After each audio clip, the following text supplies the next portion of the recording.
Hey guys, hope you're having an amazing week and a great weekend. It's been a while since we last shared and chat on our YouTube platform, and that's because I've been under the weather, but today I'm looking good, I'm feeling good, and I'm actually doing very good. All right, guys. So as usual, if you're just doing it for the first time, if you find this something helpful, please like, share, and subscribe, and click that button. And as well, leave your thoughts in the comment section after the video or during the course of the video. If you find anything that sparks your interest. And lastly, if you want to learn how to trade like a professional forex trader or you like what we do here at nfxstop.com, then quickly go to our website, nfxstop.com, subscribe to the membership plan, and get access to all the educational content that we have. It's very interesting, I believe. And we're going to get back on chats, and not so much have changed on our chats from what we did the last time, which was about 2 weeks ago. And I think apart from gold, good to see in the USOil has been somewhat of like same situation, very depressed market. Well, let's go to see how all this is in chat and see what is happening on the market, guys. Let's go to chat. All right, guys. So here on our chat, we have the chart of XAU-USD, which is gold, and as always, we always start with our Go chat because it has the most important data. And as well, I'm going to be talking a lot about this, following up with the recent market activity that have been going on, especially with the whole war issue. First of all, we had, I think the last time we shared our chat was after the Zelensky meeting in the Oval Office with Donald Trump, and that didn't go too well as expected. And we saw the whole turbulence and disagreement and chaos that happened after that, following up the sequence of the events. So now we are currently having a situation whereby there's the talk of peace once again, a truce between between Russia and Ukraine, but it has not been fully established. Now, following up with the timeline of events, we can see that there's been a lot of back and forth with this whole war settlement issue. And from the recent remarks from Putin, it clearly shows that it's going to be very hard for Ukraine to actually accept those demands that Putin has made, and also the Ukrainian getting support from the EU and also the US. It might likely make everything a bit tough, and we're hopeful to see that we're just hopeful that the war ends, and the whole fight stops because war is not good for business. And on the second hand, aside the Russia-Ukraine war, we have the tariff war, which is the global financial war, and that's the biggest deal right now that's happening in the market.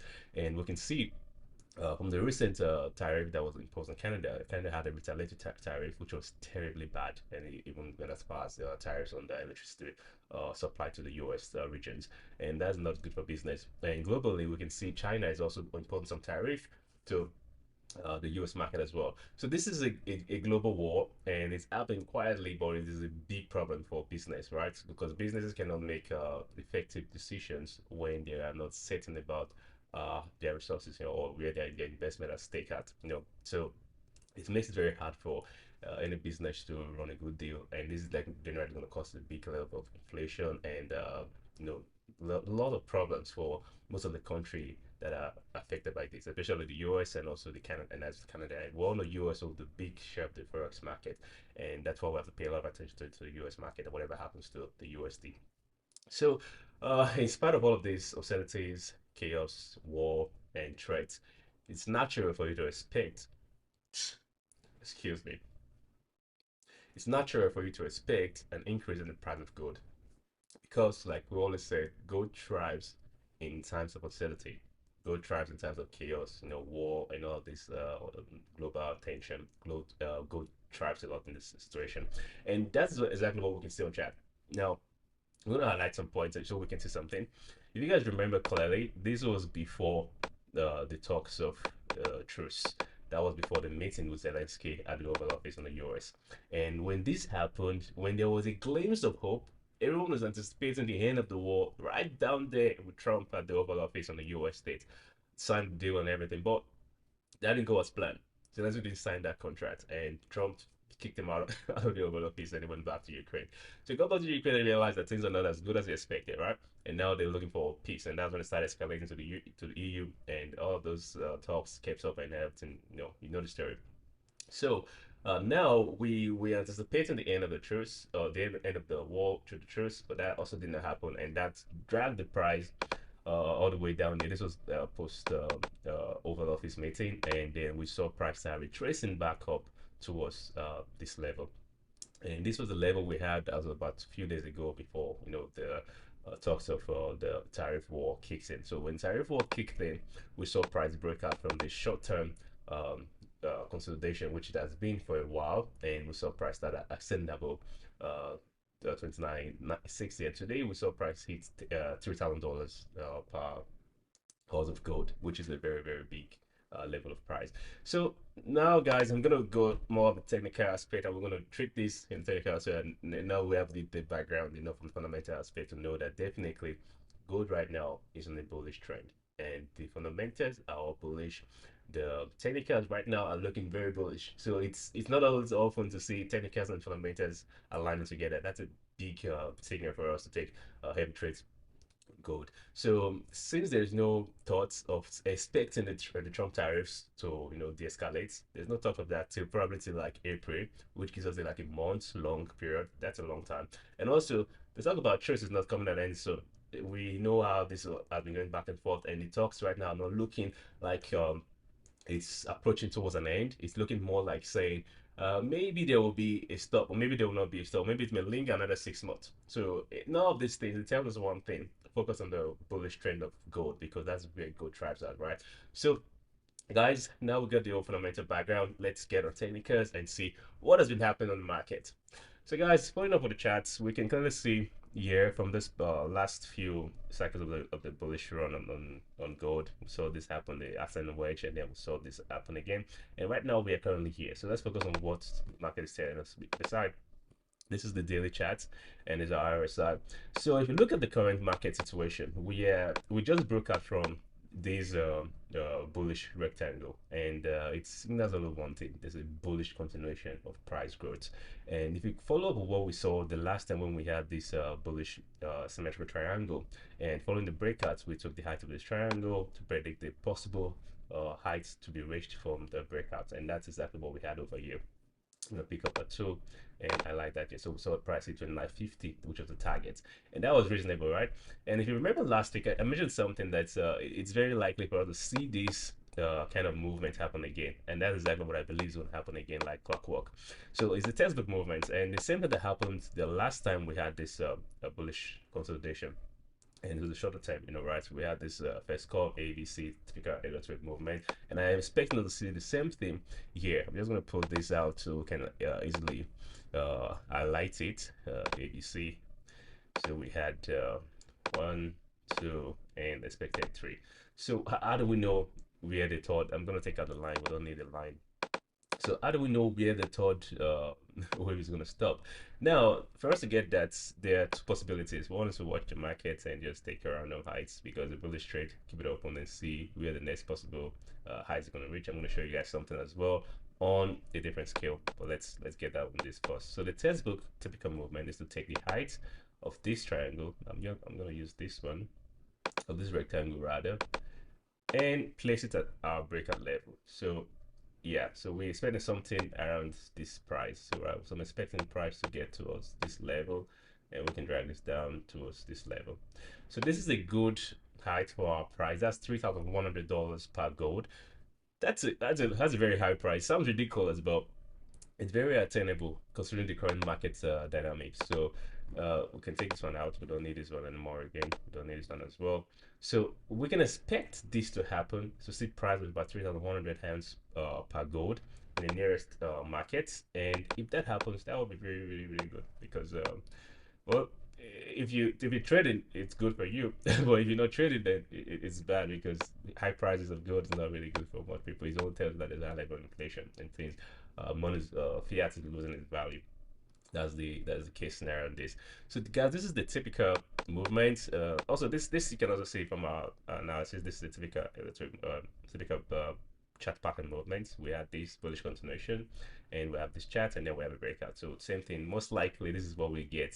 So we get the previous trend coming up, the height of the rectangle. That's the correction of the consolidation phase, which is the accumulation phase, and we see this height happen. Sometimes we get twice the height, but as a conservative approach, better take just the height of a triangle, and you get out of a trade, and you probably find a new entry again for the next trade.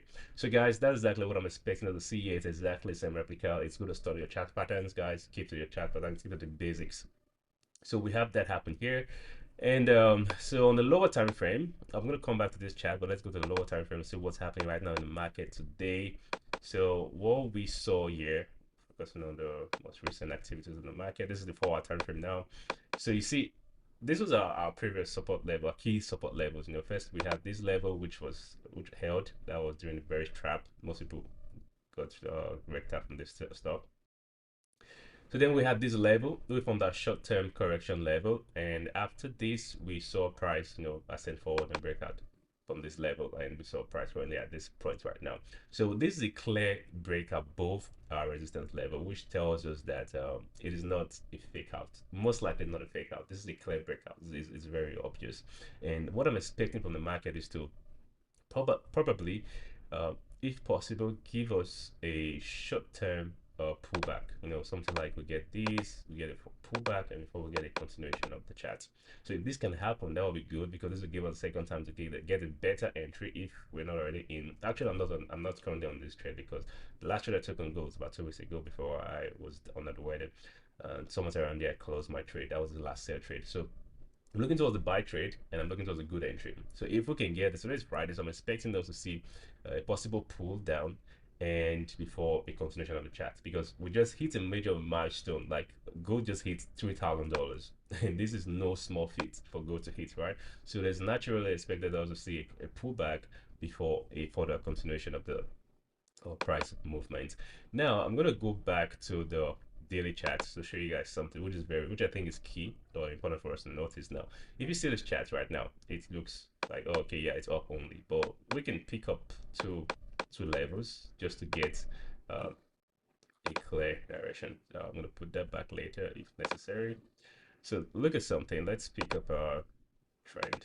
Let's pick these 2 points and these 2 points, right? So now we can see something. So it becomes clear that we are currently in an ascending channel, right? In a bullish channel.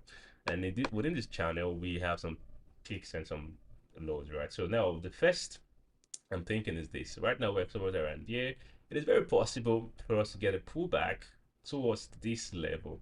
Now price could pull back towards this level, probably linger around this level for a while and then start continuing correction towards 3100. That is our target, which makes sense because it's going to be within the channel boundaries. That's a good one. But it may or may not happen. I'm not saying it must happen like that, but it may or may not happen. But there's also another reason why I feel that's likely going to be the case. Now, I don't know if you guys know about this too, but it's very helpful. RSA divergence too. Now, so what happened last time. This was before I took the last sell trade I made, and this was exactly when we had higher highs on our charts, and then we had lower highs on our indicator. That's what we call a divergence, and we haven't something very similar today. Now if the market today closes like this, this was our last high, right? And then we have this high. That's another divergence, right? Because by default this is higher than this one. So that tells us that if we're having a higher high in our chart, should be having a higher high on our indicator, but that's not the case we're seeing right now. So it tells us there's not enough momentum to sustain the bullish growth, or the bullish strength is winning out already. So if this happens, that means that we could see a correction that pushes price downwards. And because today is Friday, I'm expecting that to be the case. Then on Monday, we should see a drop in price, or maybe today before the end of the market, I don't know. We should see a drop in price towards probably 29.50, 29.70, just to test back the resistance that has just been broken, because this is a major milestone hit. And if that happens, then we can see a continuation of the trend. So guys, this is my expectation. This is my analysis on gold, and this is what I'm looking at. And as well, as I always advise you guys, never really take a sell right now on gold. Don't risk it.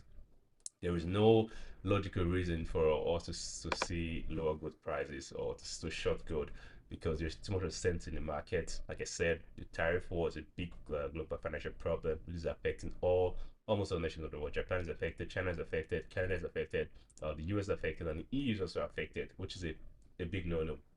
And situation times like this, you hold on to gold, you buy more gold, you accumulate more gold until there is a clear indication that there's peace, there's settlement.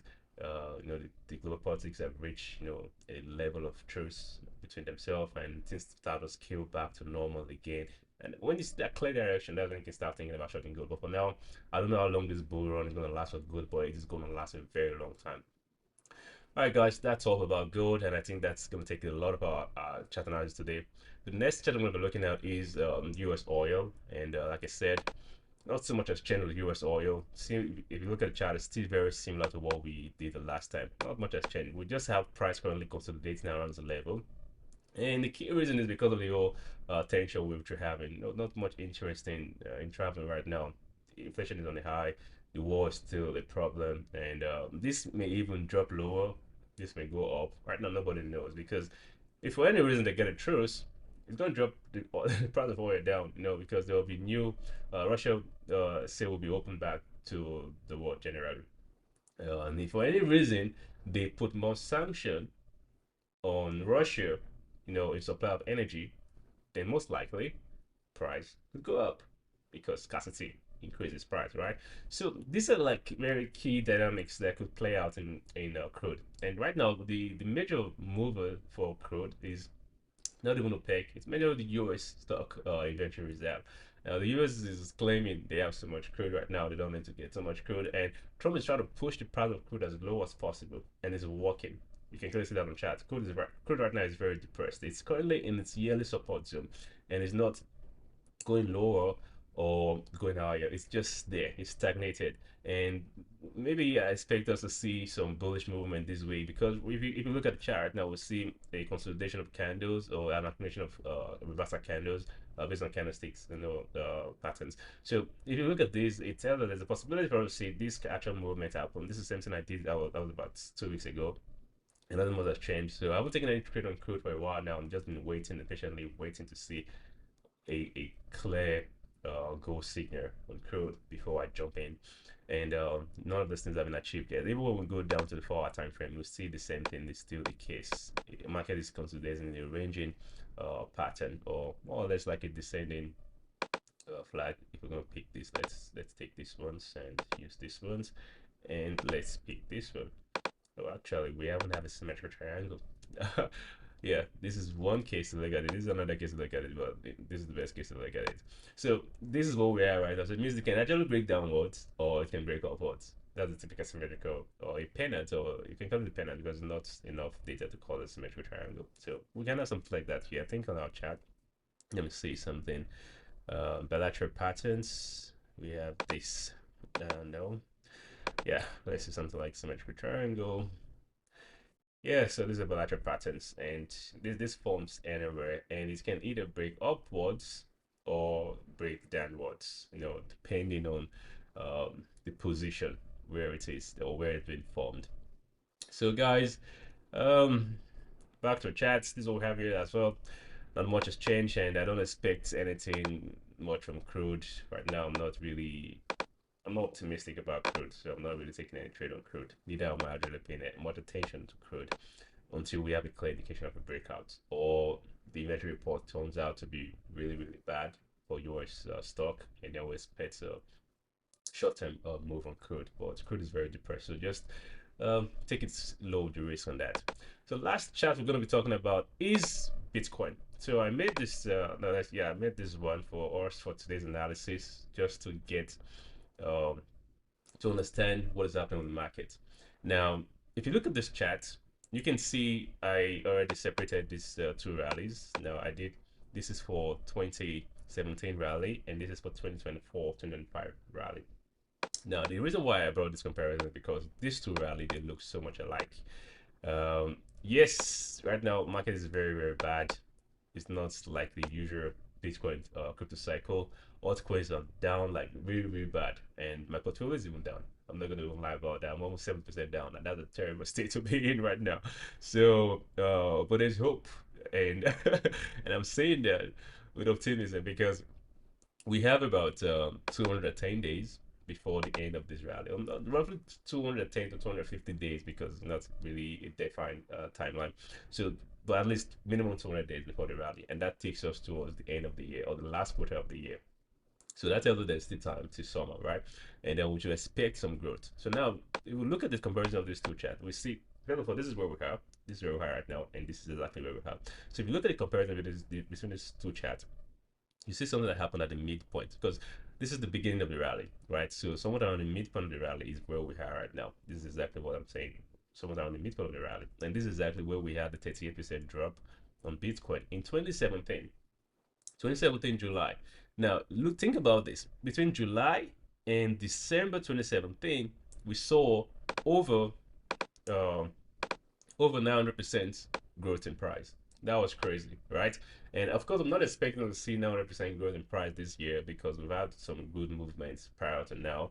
But at least I'm expecting to see maybe minimum 3x down of this value. So sometimes around 300% growth in price. So if we get 200% growth in price, that puts us at about 300K, which is very possible to happen in 200 days with a massive euphoria on cryptocurrency or Bitcoin specifically.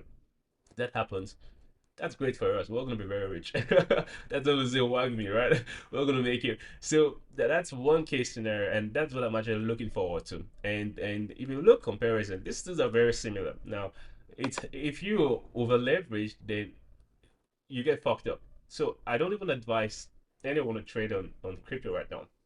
Trading crypto is too much of a risk. There's too much sense in the market. It's just better for you to hold. If you still have liquid assets or cash to spend, you can buy more if you want to. This is not a financial advice. I have to say this right now, right? But it looks good, right? And the prices are good. But if you don't have, just stay on to what you have and patiently wait. The best thing you can do right now is to wait. So same thing we had here. You see, we had the 38, almost 38% drop, which is a typical Bitcoin price drop. And following up with what we have currently, we don't have as much as 38% drop, but we have about 27% drop, which is also a typical Bitcoin corrective drops as well. Now, it's possible for us to see price even dip further towards 68K. Now, it was not a good sign to see price of Bitcoin drop sub 90K. But then you get a lot of people who will over leverage, think it's gonna keep going up, and then it drop below. So it dropped below almost 80K, I think, or almost 81K. That was very low as a last week. Like, I'm just gonna go back to see the lowest price we had. So yeah, we had 77K, sub 80K. So that was a big deal. No one expected that, right? And it's still same thing. It's very possible we could see Bitcoin drop as low as 66K or 67K, making a 38% drop for the culture, right? Bitcoin does this, it's kind of like creates this historical alignment in time. Just how we finally spot it. And if that happens, it doesn't mean we're in a bear market yet still, but it's gonna be very bad for altcoins. And I don't want that to even happen as well. So but now if we see price stats correcting back, that means that we expect to see price growth and the bull run continue. And this will be like the last leg of the bull run. This is like the last stages of the bull market, right? So we've seen about more than a quarter of the bull market, or more than half of the bull market happened, and same thing will happen over here from the last year April up to this year April, right? So now we have a few days left for the market to happen, and I believe something good is going to happen for us. We've seen the Bitcoin strategic reserve that has been approved by the Fed and Congress, and there's already a plan in motion to purchase about $21 billion of Bitcoin from the Feds, right, from the Federal Reserve. So this is a good indication for a massive, explosive bull run, but it's surprising that nothing is happening right now. And I think the key factors that are holding this market back is the tariffs, the issue of the tariff, the issue of the war. Soon as there is a clear direction, even if it's good or it's bad, soon as a clear direction that the war's going to continue or no, the war's going to end, that's enough for us to know what's going to happen. All of these talks right now, I believe, especially the month of February and March has been full of indecisions, right? People are not sure of what's happening. Is it going to keep going forward or is it going to stop? People need to know what to do or how to make their plans. And that's been affecting the market. And also the tariff issue as well. When you check out the tariff issue and you see people are not setting up, where should I go next? Where should I put my money to? Should I put my money in the US, in Canada, in China, or in the EU? The tariffs is affecting a lot of business plan. And the businesses cannot make a good decision. Everyone is on still, right? Everyone is waiting and watching of what's going to happen next or what actions to take. So now that all this are not yet clear, it's very hard to see markets move. Markets keep being depressed. Like many people are also very depressed for this situation outside right now. People need to see the grains coming back, right? Right now we're not getting the grains, we're getting heartbreaks. So I believe that as soon as this all indecisive period ends, we're going to see a clear direction of the market and we're going to see a restoration of the bull run. And we're going to be smiling again, right? But now, just hold still. The best thing you can do right now is not to trade, not to try to get yourself over leveraged.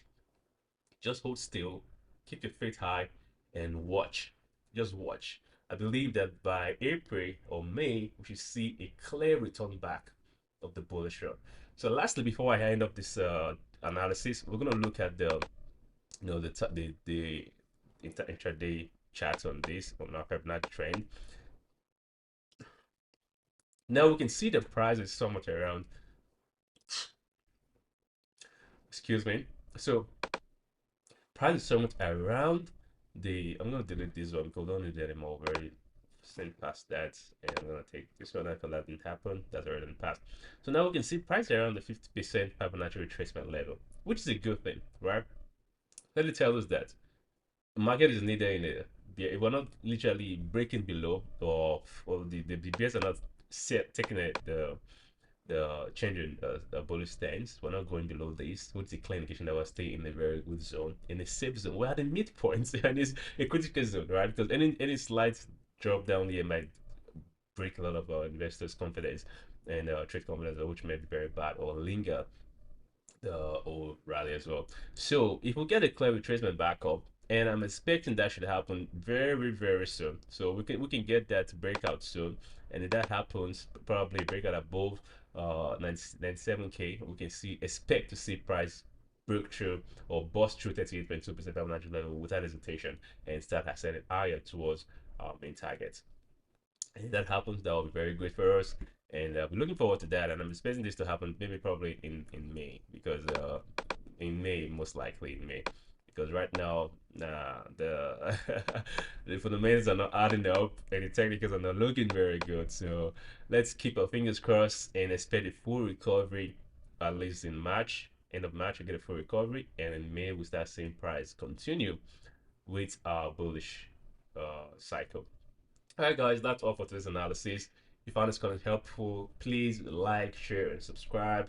I encourage you guys to go on nfxhub.com, subscribe to our membership plan, join our Discord community platform. You can find the link of the Discord in our comment section below. Subscribe to our membership platform and learn how to do all this analysis yourself. It's helpful, it's good. And of course, share your chats and your thoughts in the comment section below. And don't forget to click that subscribe button. Cheers, guys. See you guys next week.